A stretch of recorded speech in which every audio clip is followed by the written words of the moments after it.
What was once my barrier is now my foundation. You just legalize it. Just legalize it, okay? Open up, Colorado. It's 420. Time to grind and burn. This is not your son's stoner show.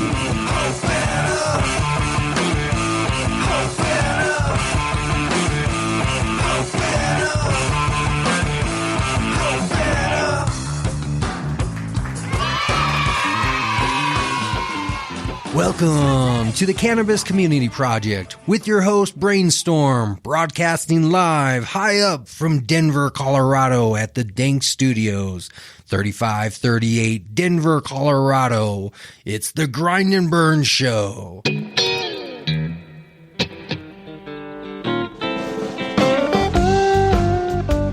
Amazing soy candles, amazing products.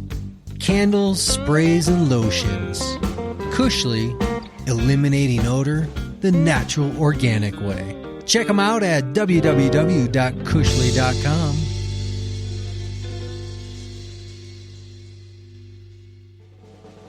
Have you heard a business that inspires you? Have you thought about starting your business idea? Make 2017 the time of now. Don't be a one-apreneur, be a canapreneur. Contact us at the Cannabis Community Project. Contact me personally, brainstorm at cannabiscommunityproject.com. Feeling guilty about a time with cannabis? Get it off your chest and confess it on Cannafessions, your public forum to absolve your soul. New voice message, Wednesday, 4:21 p.m. Hey, yeah, this is Mark. I went over to my grandma's house for a Christmas dinner, and I lost my bag. I looked all over for it, and I couldn't find it. And I left, and my aunt came over. She was standing in the room, and the next day, my grandma found a bag and blamed it on her. Thought she was smoking weed. She kept denying it. She's older. She kept denying it, and my grandma, she was convinced it was hers, and she wanted to take her to the hospital so she could get fixed because she was a weed addict. And I never told them that it was my bag. So sorry, Auntie. Sorry, Grandma. Really mine. And yeah, okay. I feel better. Thanks. Bye. To replay this message, press 1. To delete this message and go to the next, press 7. And that was Cannafessions. If you have a confession to make, contact me via Facebook or the website at cannabiscommunityproject.com.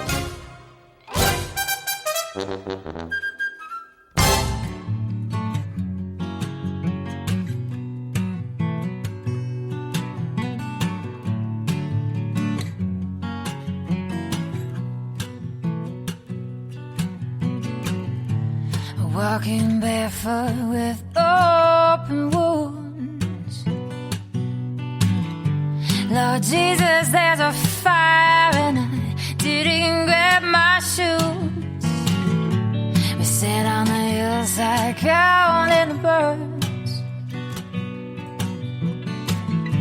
Our mothers were young, our fathers taught us hard work. But sometimes you make me feel too much. The things that I need, the things in dreams that you can't touch. Whatever this race is, darling, I'm not fast enough. And I'm still stranded trying to catch up. And I'm still stranded trying to catch up.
name is Sandy Norwood, and I currently live west of Loveland off of 34 in the beautiful Rocky Mountains. For me, I love to stay recluse, but I'm building my business at that same time in the mountains, and it's called Rock Solid Ltd. Rock Solid is a company that has a vision to help the industry save water and electricity. To do this, it's using aquaponics and a power generator that I'm coming up with myself that I've rendered on a CAD program. So very environmental-based technology. Oh, yeah. Specializing in cannabis. Yes. And you use the word aquaponics. Yes. So we're going to have to define a couple of vocabulary words. So why don't we start with just the basics? Let's understand the fundamentals of what your business is, how it works. So let's go. Okay. Start there. So aquaponics itself is a marrying of hydroponics and aquaculture. Aquaculture is when you grow fish for sale, and hydroponics, as everybody knows, that's growing plants and using synthetic or chemicalized fertilizers. Aquaponics just brings those two together, and the fertilizer is from the fish and a few amendments, but for the most part, it saves and conserves up to 90% of the water. And then with the fish, you can either just grow like just a regular goldfish or tilapia, something that's edible, koi, doesn't matter. I mean, it depends on your system size, depends on what you want to do. But for the most part, we're just looking for the nutrients from the fish. So to help understand this a little bit better, plants basically have to sit in something, right? They either sit in soil, some type of medium, or they sit in water. In your case, the roots are sitting in water, and that water is being fertilized by the fish living in that water? Somewhat. They have the deep raft system, and they also have just the regular flow-through systems. Mine is a grow bed where it cycles water through. So it fills up, and then it automatically drains. It doesn't require any kind of electronics for that. It's just a regular siphon. So once it gets to a certain level, it drains. So the roots have time to get the oxygen that it needs and just to dry out a little bit. So that way they're not constantly in that water flow. So the fish is replacing whatever feed would normally be put into the water to feed the plants is what the fish are doing. So how? When the fish have their waste and it's going in through the pump system, so you have a sump tank, then it goes up into, which in my case would be a power generator because that's how I'm going to start. It's like a hydropower. Goes through there, everything then flows down into the grow bed. And that grow bed will also have a few worms in there, red wiggler worms, because that's going to also help break down that fish waste even that much more. The worms eat everything that's in there. And because of the bacteria, and this is the key fundamental difference between hydroponics and aquaponics, it's the bacteria count. In aquaponics, because plants rely on bacteria to convert the food that they need, aquaponics, you can't have anything that's synthetic. No pesticides, herbicides, fungicides, nothing. And the chemical type of fertilizers, they don't help the system. I mean, it'll help convert it, but it's not maximized for the aquaponic system. So when the water comes in, it has all the nutrients in it. The bacteria convert the ammonia to nitrates, then to the that's the nitrites. There's so much, right? And then nitrogen, right? So it's getting all converted, and there are some people that actually use human urine instead of the fish. So really? Yes, what's called the advantage? The advantage for the human urine, so long as they're absolutely healthy, they have to be like a boulderite healthy. So that way they have nothing that's going to be medications or anything like that that will hurt the system whatsoever. Right. So they use their own urine because the ammonia, that's what provides the transition from nitrates to nitrogen. But I tend to stay away because it just doesn't really have, exactly, the facial expression. You're just like, no, not human urine. So I stick with fish. There is a huge movement that is out there that, please forgive me for not remembering what the name of it is, but it is quite literally using human feces and urine for this kind of aquaponics. That's not what I do. Okay. Stay away from that one. Right? Yeah, listen. And once that is done, the conversion rate, and once the system is up and running, optimally, it'll be about a year and a half once everything is settled. I mean, you've already cycled through several grows. But at that time frame, pH is not really a problem. The temperature, it's not really going to be here in Denver and the surrounding areas. The temperature is not that big of a deal. Where I wanted to start it was in North Dakota. I started building a whole commercial size process using rocket mass heaters for heating, just making sure that the heat is stabilized for the water and making sure everything is insulated. So I was geared to make something that was going to be cold worthy and any other type of inclement weather worthy, basically.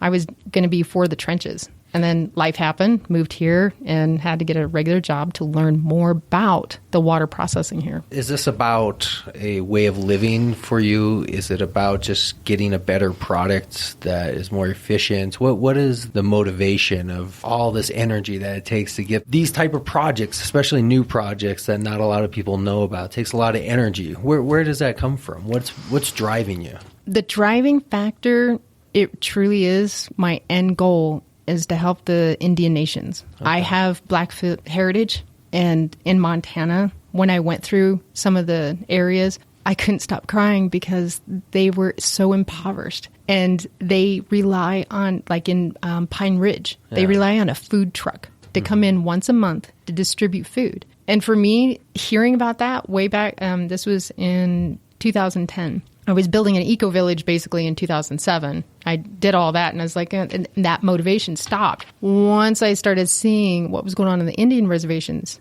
that's where my focus changed from just a village to sustainability to actually help and feed the people. It was so painful to see them so impoverished. And then with Pine Ridge, hearing about what's going on, and they're continually blocking their supplies. I mean, oh my gosh, it frustrates me so much. And that's what propels me, because my end goal is to go around United States and go to the reservations and build these things for them, build the whole aquaponic system. For food purposes, not for cannabis, but for food. And that way they don't have to worry about the electricity problems. They don't have to worry about the lack of water, because it only takes a little bit at a time. And from rain, oh my gosh. Self-empowering. I mean, I grew up on the Navajo reservation down in northern New Mexico. Oh, and wow. My mom still works for the Indian Health Service. So I have had the chance to see, well, I mean, I lived on the res for, I don't know, second grade through fourth, so, to some years, and then lived the rest of my life throughout Four Corners community area right around there. So I've had a chance to see what reservations look like up close, what it's like to work on them and live around them. I worked for one through a casino also, a very common place to work for, my mom has 30 years working for the Indian Health Service down there. So I understand these issues, and that they're real issues, and that they're issues of not just simply a saying, why don't their people just do it?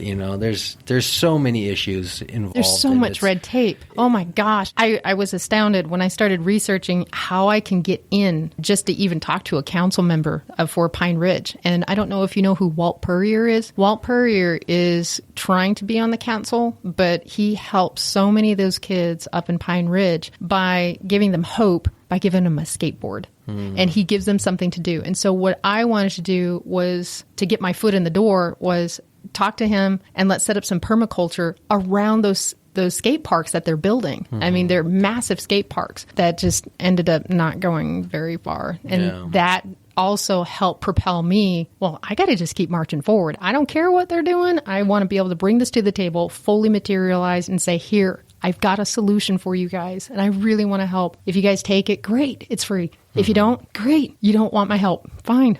Yeah. Becca, did you have a question? No, I can't remember. All right, good. I'm going to cut that out then. You've never existed. Wow.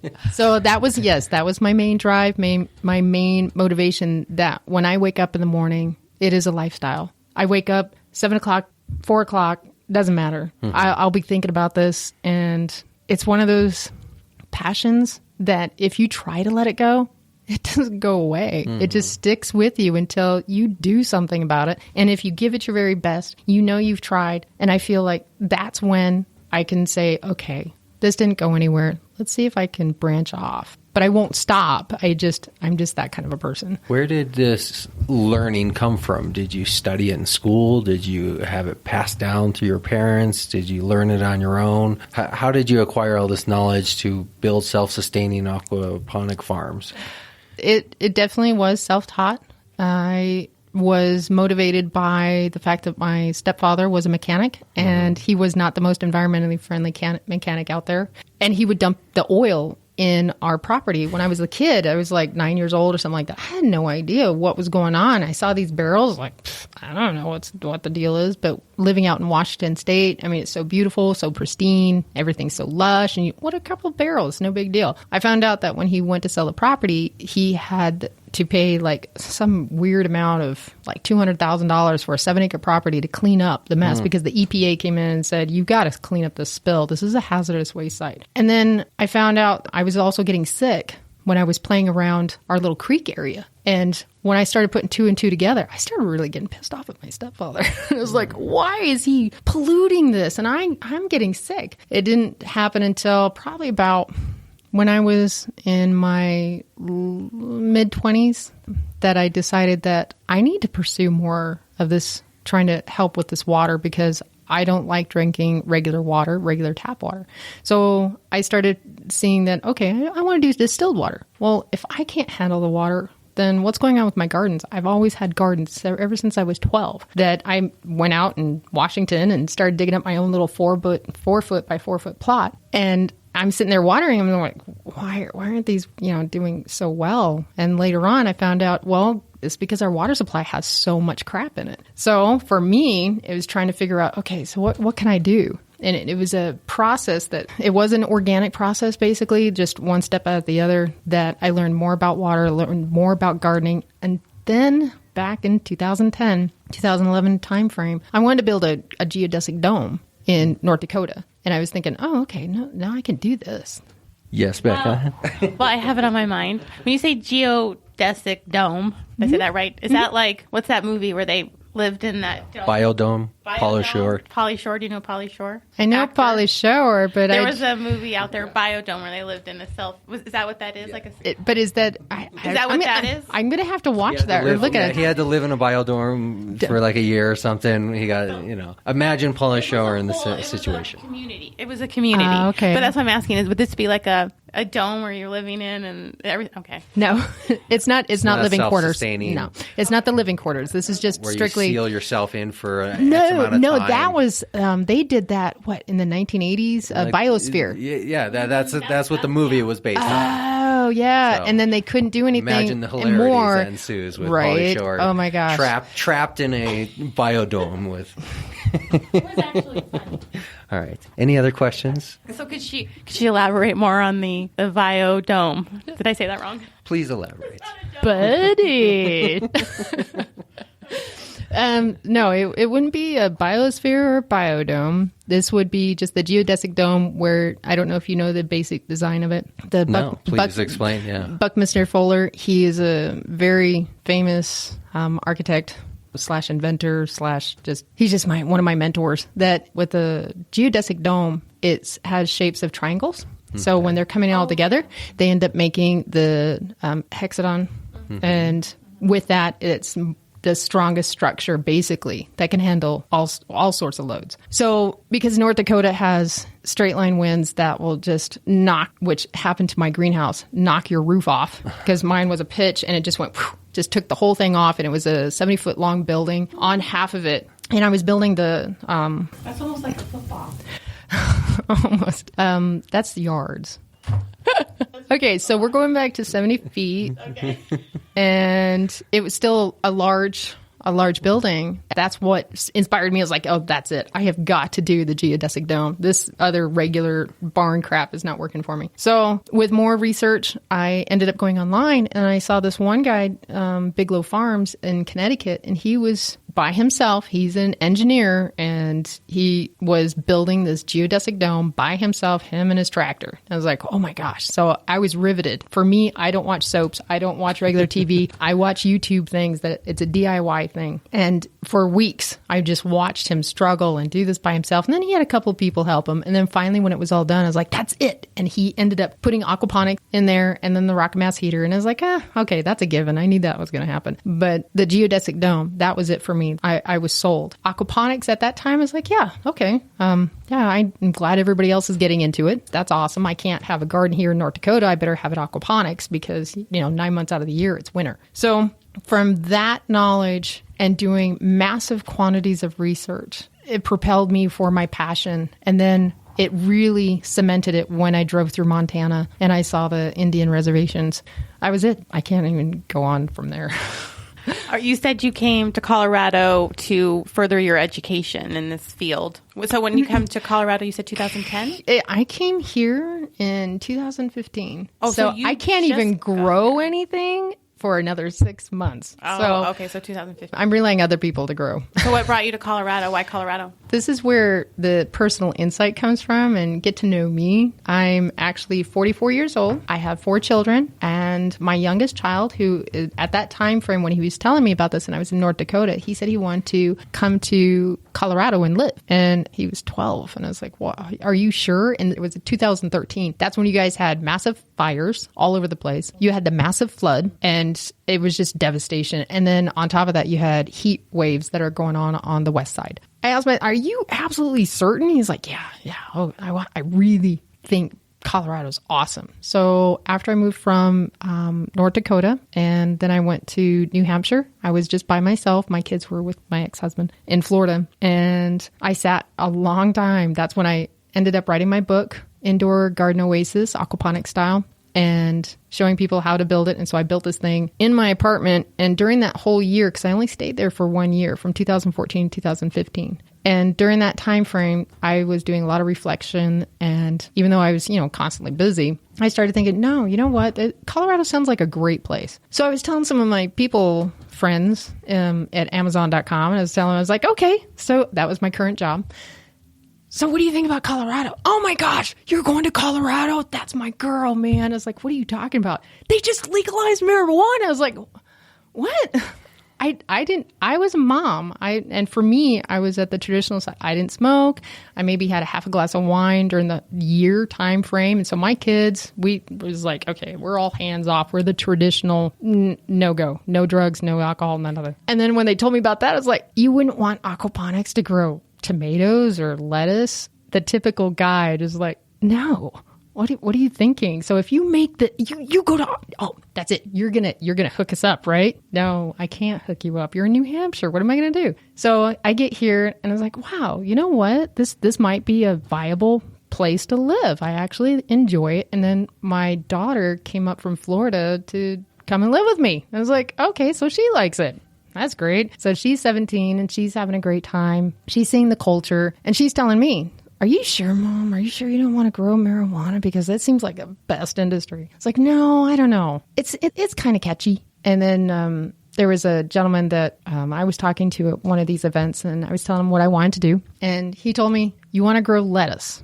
You're not going to make any money. You want to make money, right? Yeah, I want to make money. It's like, you're not going to make any money. I was like, why not? That's not where it's at. You got to go cannabis. I had no idea. I really didn't. And so my research into this industry really did start when I got here July 2015. And from there, it just grew exponentially. And I saw that this industry can meet my goal, my end game goal. So if I jumped into it, I would be able to make the money and help the people I wanted to help. So my first spot was, I was like, okay, I've got to get this going. I've got to make that power generator. I want to be on the marijuana show. And you guys have heard the marijuana show. Yes. Okay. So I ended up wanting to try and apply, and I was on the day, and I was like, okay, I'm going to do it. I'm going to do it. I didn't do it. And I was like, that was a self-sabotaging moment for myself. I was like, okay, why are you afraid? So after that, going into 2016, in the meantime, I'm still being an electrician apprentice and working my 40 plus sometimes 50, 60 hours. And I'm still trying to go forward. And that's when I started learning CAD program and making the power generator. And once I did the power generator, and it wasn't quite finished, which it's still not finished to this day, only half of it was printed, that I thought, okay, I'm going to try it again. I'm going to put my application in again for the marijuana show. And my computer wouldn't let me. And for whatever reason, once I finally got to somebody else's computer, I don't know why they did it, but they said that I'm banned. I couldn't apply. It's like, oh my gosh. So I tried to contact them. I was like, this has to be an error. Nobody contacted me back. And I was like, oh my gosh. Okay. So that route was not the route for me to go. I'm just going to keep moving forward. So then I got into a weird situation with my job, being an electrical apprentice. I had been there for a year and a half. I had high accolades, no write-ups, no nothing. And they fired me because I didn't re-register for my apprenticeship school. And it was because I couldn't afford it, what they were paying me. And I was like, okay, I just can't do it. Well, then you're fired. After that week, I ended up starting Rock Solid. So that way I can continue to move forward. I am just one of those people that just won't stop. I love the story because it's a story that I can relate to, and I think many people do, in the sense of becoming an entrepreneur out of last resort, nowhere else to go. I was talking to a guy over the Christmas break who was telling me, yeah, I've always wanted to start my own business, but there's so much risk. I looked at him, I said, risk? So there's a big difference between us. I said, I'm not giving anything up to become an entrepreneur. I'm trying to accomplish getting something from being an entrepreneur. Mm-hmm. I'm not a CEO at X company going, should I go out on my own and take the risk? And I think your story is a little more relevant to how most people kind of become entrepreneurs.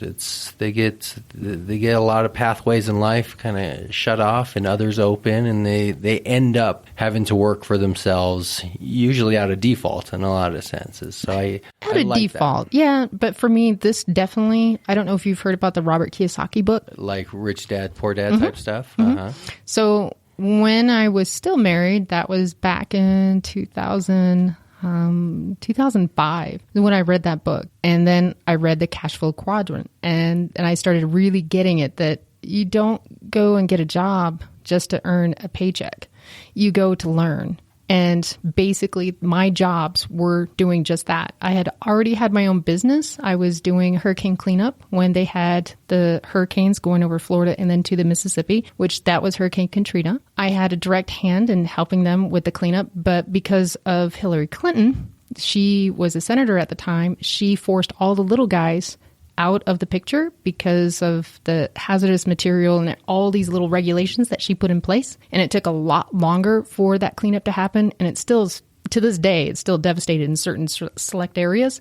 But that business taught me that things beyond your control, it's okay. Just keep at it. Don't stop. Don't quit.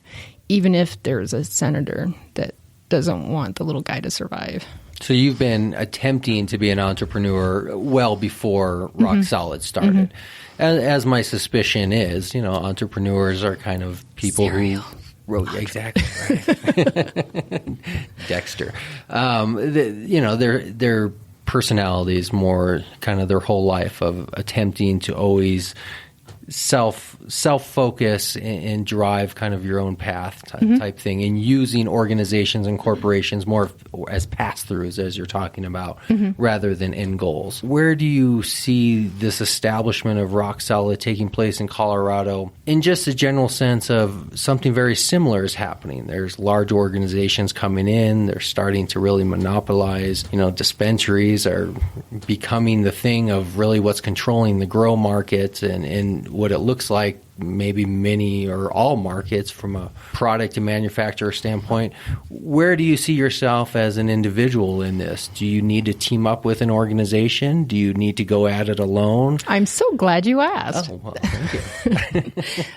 As a matter of fact, one of my other, because I'm a workaholic, one of my other things that my older business had taught me was if I need to make myself get a foothold into this industry and actually survive and make make the money that I was making. My business was making $10,000 a week. And, you know, a lot of that went obviously towards expenses. But once you get that, you're like, oh my gosh, I got to get that back. And in this industry, I can see that tenfold. But because of me being just, you know, I'm just that little individual that has a little idea. And you're right. It's all those corporate conglomerates that are like vulturing in on it. And they're like, okay, you know what? You guys did a grassroots effort. Way to go. Appreciate you. Now get out. You know, that's how I'm seeing it starting to flow. And it's one of those things like Troy Dayton. Once I started getting on LinkedIn and looking at people, I saw that guy is like, oh my gosh, he didn't quit for over 20 years. And ArcView, you're referring to. ArcView, and he is the CEO and founder of ArcView. And then because of that research, I was looking for, all of a sudden, it's just like, okay, I need investors. Again, I only started my business the last week, pretty much in December. So I'm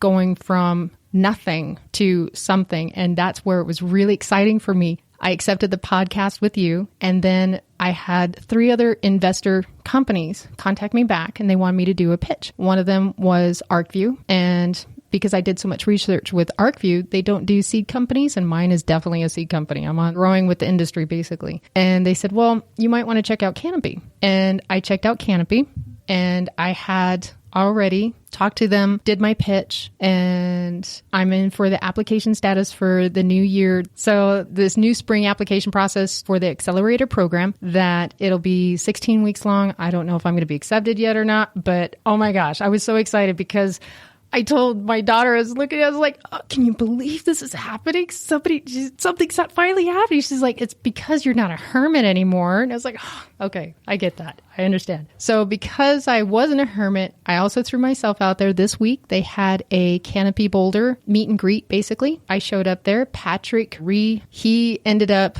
looking at me. He's like, do I know you? What is your business? Rock Solid. Rock Solid, that's right. And you're Sandy? I was like, yeah, I'm Sandy. And he totally floored me. The fact that the person that interviewed me and for my pitch, they were talking and he knew my name. And for me, even these little, some people are like, that's nothing. But for me, I like to celebrate every little step that I get to go up just a little bit more and just a little bit more. So to me, that's monumentous. So they knew my name, and he talked more about what Canopy Boulder was. And then afterwards, I got to talk with Megan. Megan is also the marketing. And she was all excited too. She's like, yeah, I'm in a man's field. You know how it is. Like, yeah, construction. And yeah, and I get that. That's, oh my gosh, this is exciting. Oh, let me put you on my emailing list and we'll invite you to more of these. And it was just like, for me to have so many doors just slam shut sometimes. And then the floor just like ripped out from me. Even if I don't get in, I'm still very honored and humbled that my idea meant something to somebody and that it was viable, not just to me and not just to the community that I was in North Dakota or the pot smokers in New Hampshire, but down here too. And it was really exciting. And the fact that there's going to be so much legislation. If you read minutes of any of the county meetings that they've got, that's one of the biggest fire points that they've got. And it's not just a little, it's fire points. We're using so much electricity for this industry right now. It's driving them nuts. They're trying to figure out something, but it's going to move to regulation. And for me, I don't want that to happen so much. We just started, really. And for people to want to regulate us and regulate the grow operations as much as they want to right now, is saying, okay, you're going to have only a certain amount of water, you're going to only have a certain amount of electricity, and then what?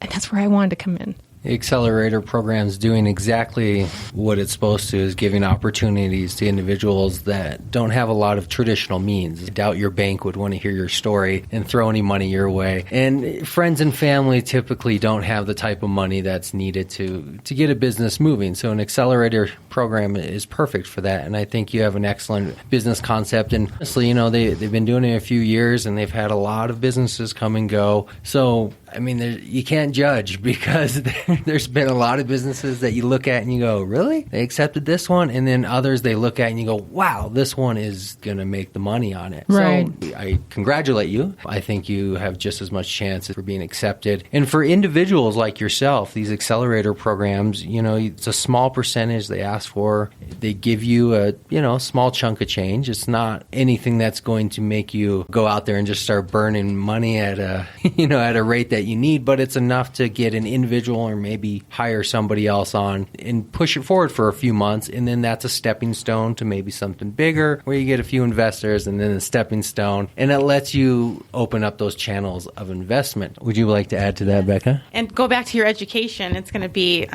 it's your master's program in business in 16 weeks. You're going to feel like you lived 3 years in 3 months. I'm just so excited. You're going to be ready. I'm just telling you, the reason you lost your job is exactly for this, and good things are going to come out for it. Trust me. Becca, if I don't get in this program, I'm going to be standing. I'm going to find you so we can find her. I know where she lives. Perfect. That's one thing I was really super excited because I know that I have weaknesses, and that's where a lot of new entrepreneurs, they just like, oh no, I've got that. I've got this work ethic, and I've got the resources, and I've got all this, and I'm a positive person, and I can go. Okay, so what are your weeknesses? I don't have any weaknesses. Yeah. Well, that's not quite true. Everybody does. Yeah, that makes me nervous. Yeah. Driving with somebody who says, like, I'm a great driver, as they're flying by you at 180 miles an hour. It's like, I don't know, it's like, I don't know. If you can't self-identify your flaws, I don't know if you can properly excel in what you're doing. Right. So it makes me nervous, people who think they have all their shit put together. Yeah, no, I definitely don't have that. I'm just one step at a time. For me, it's just that one stepping stone. And even if I get the stepping stones that are like this together and then I get more, that's fine. But for me, it really is knowing that my weaknesses are things like marketing. Mm-hmm. I can do so much, but there's so much I don't know the whole marketing aspect, what's going on now. You can market with YouTube and all this other social media, but Twitter might be going out. Who knew? I don't. Let me give you some just easy advice on that, because I have been doing marketing and sales for quite a long time.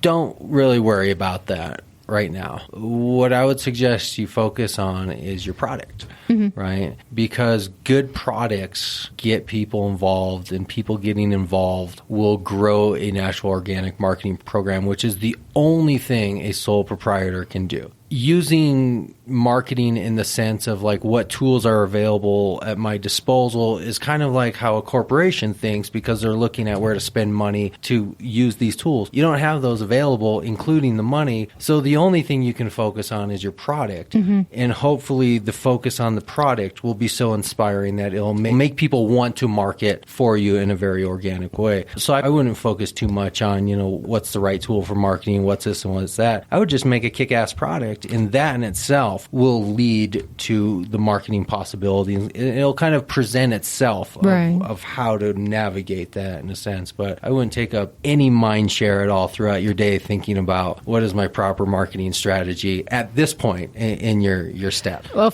and that's where my weakness is too. Another one is that I'll get so overwhelmed with so many different hats, I guess you could say, that I feel like I have to wear, from being a CEO that's got to be out there, to that person that's going to answer emails, to the person that has to do the accounting, to the person that's, which I thought I was going to be doing marketing, and I can only really do limited marketing, so it's not proper marketing according to what you're doing mainstream. It right now. This is a form of marketing. That's what I was so excited too.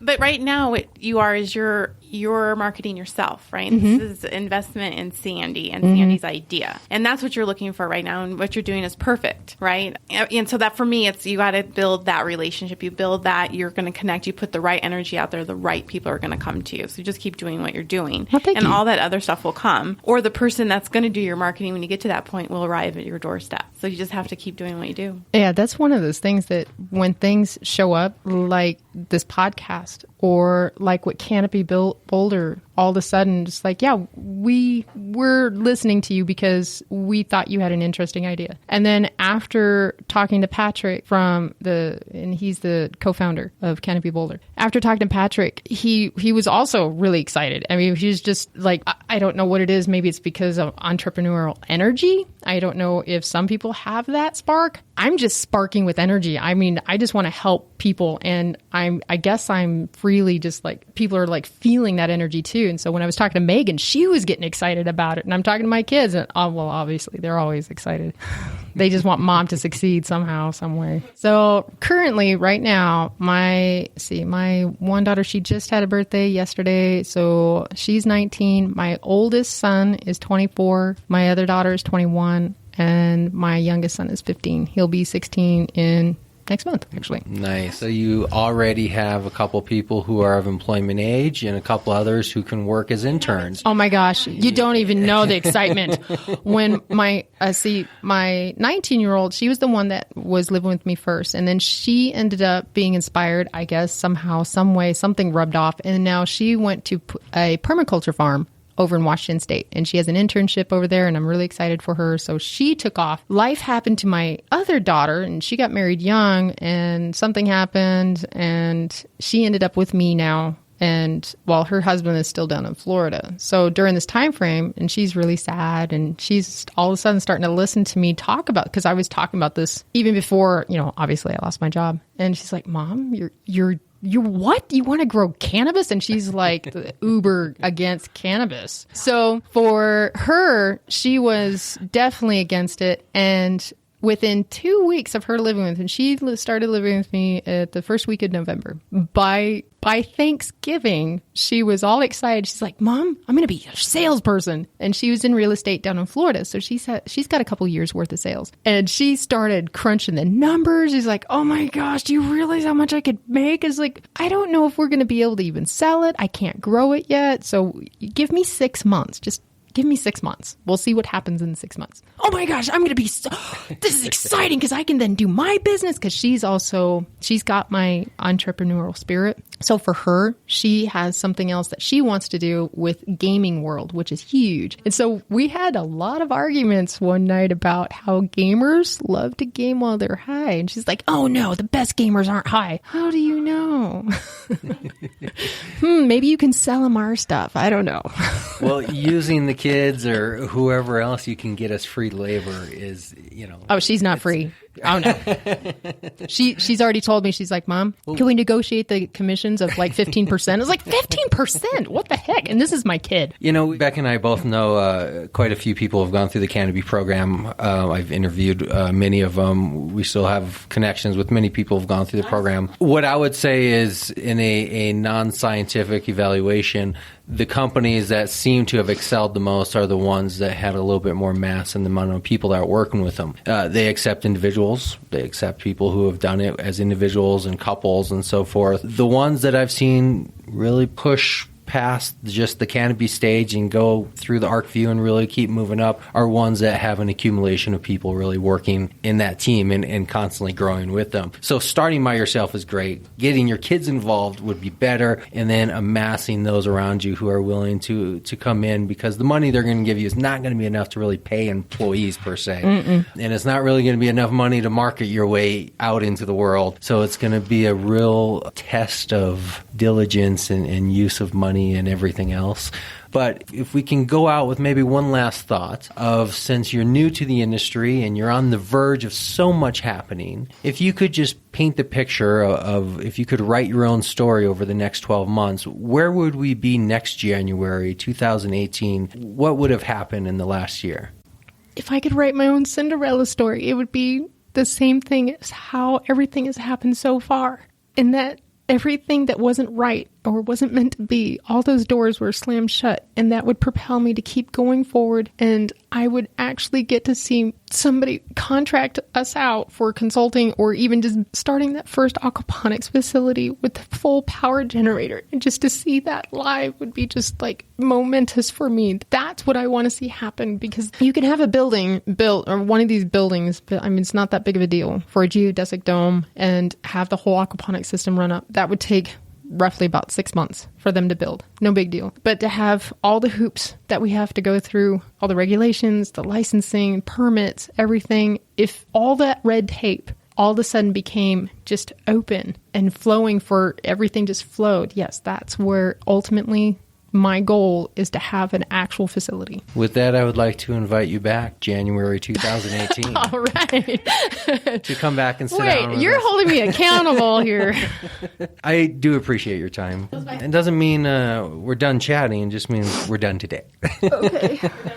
Can somebody give her a tissue first? We got technical equipment around here. Right.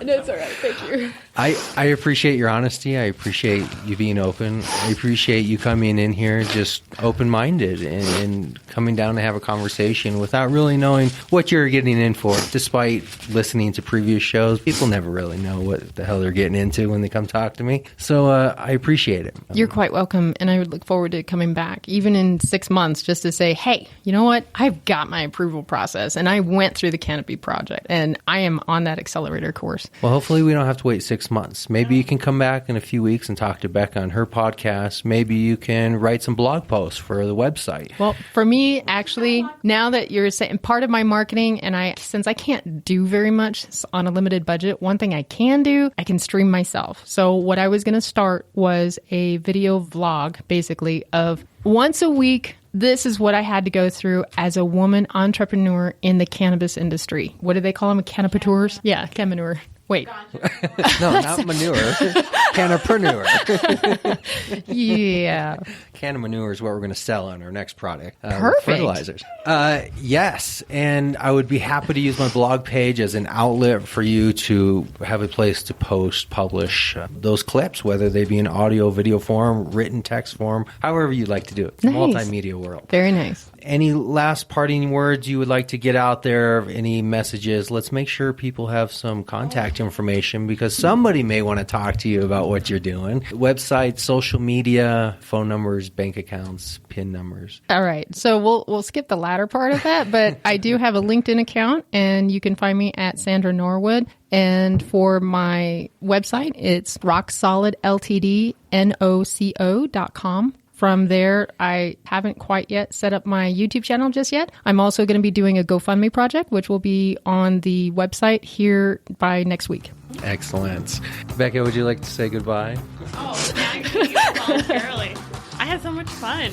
I look forward. I can't wait to hear where you're going to be in 6 months. I'm excited for you. Super. Thank you. Mm-hmm. Thank you very much. Thank you. We're done. Woo. Oh my gosh. You made me cry. I know. You say that all the time.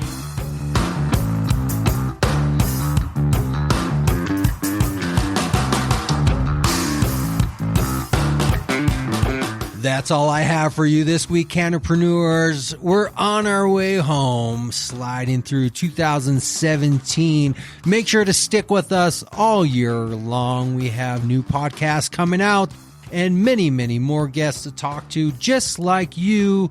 Follow us after the show on all the social media, Facebook, Twitter, YouTube, even Mass Roots, all under the same name, Cannabis Community Project. We'll see you next week.